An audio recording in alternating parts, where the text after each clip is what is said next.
जिंदगी अजमेर नहीं जाए, क़यामत के दिन सवाल ना होगा कि तू अजमेर क्यों नहीं गया। कोई सारी जिंदगी बगदाद ना जाए, या सवाल ना होगा तू बगदाद क्यों नहीं गए।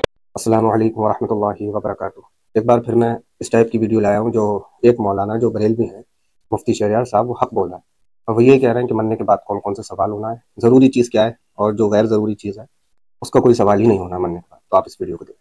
जिंदगी अजमेर नहीं जाए, क़यामत के दिन सवाल ना होगा कि तू अजमेर क्यों नहीं गया। कोई सारी जिंदगी बगदाद ना जाए, या सवाल ना होगा तू बगदाद क्यों नहीं गए। कोई सारी जिंदगी अपने मुर्शिद के मजार पे दरभंगा ना जाए, अल्लाह की कसम सवाल नहीं होगा कि तुम अपने मुर्शिद के मजार पे क्यों नहीं गए। क्यों? मजार पे जाना फर्ज नहीं है, अलबत्ता सवाल होगा कि तुम मस्जिद क्यों नहीं गए, तुमने जमात से नमाज क्यों नहीं पढ़ी, तुमने फजर क्यों नहीं पढ़ी, तुमने ज़ोहर क्यों अदा की।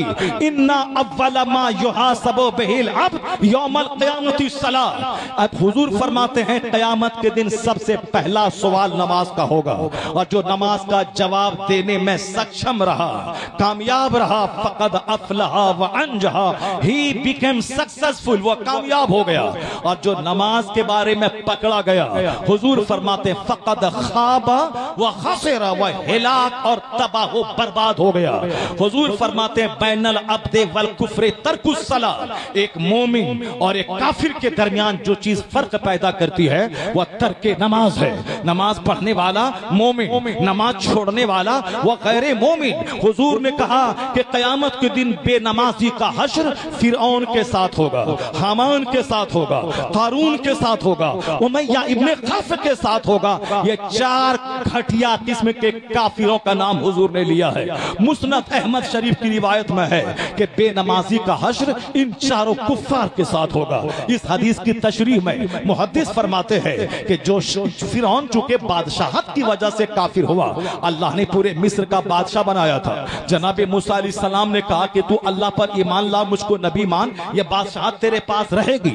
मगर उनके दिमाग में घमंड का कीड़ा काट रहा था। क्यों किसी खुदा को मानो, खुदा तो मैं हूँ। क्यों किसी नबी को मानो, मैं ही पूरे जमीन का मैं बादशाह हूँ, खुदा हूँ। चुनांचे अल्लाह ने मोहलत दी 400 साल की। आज अगर कोई बादशाह जुल्म करता है और जुल्म करते हुए 14 साल हो जाता है तो हम घबरा जाते हैं, अपने खुदा से नाराज हो जाते हैं कि मेरा खुदा कहाँ है, मेरे रसूल कहाँ है। 5 साल गुजर गए, जालिम को सजा नहीं मिली। अगले 5 साल गुजर गए, जालिम को सजा नहीं मिली। फिर 5 साल का आगाज हो गया, जालिम को सजा नहीं मिली।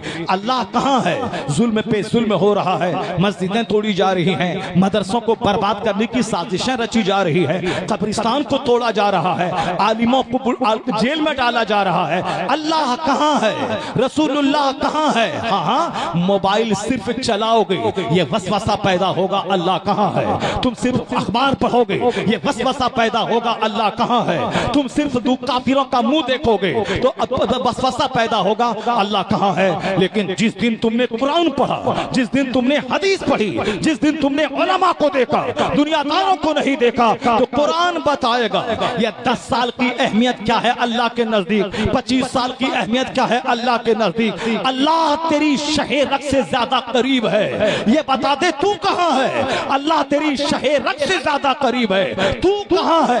ये मत बोल अल्लाह कहाँ है, अल्लाह तेरी शहे रग से ज्यादा करीब है, मगर तू कहाँ है। तेरी शादी कहाँ है, तेरा खतरा की तकरीब कहाँ है, तेरे घर की तामीर कहाँ है, तेरी बच्चों का पर्दा कहाँ है, हया और शर्म कहाँ है, नौजवानों का दिल कहाँ है। तू आज मोहम्मदी बन जा, दुनिया भी तुम्हारी है, उक़बा भी तुम्हारा।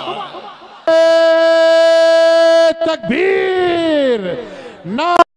तो अब आपने मुफ्ती शहरयार साहब को हक बोलते हुए सुना, और यही हम कहते हैं कि जिस चीज़ का सवाल होना है उस पर फोकस करें, ना कि उन चीज़ों पर जिसका सवाल ही नहीं होना।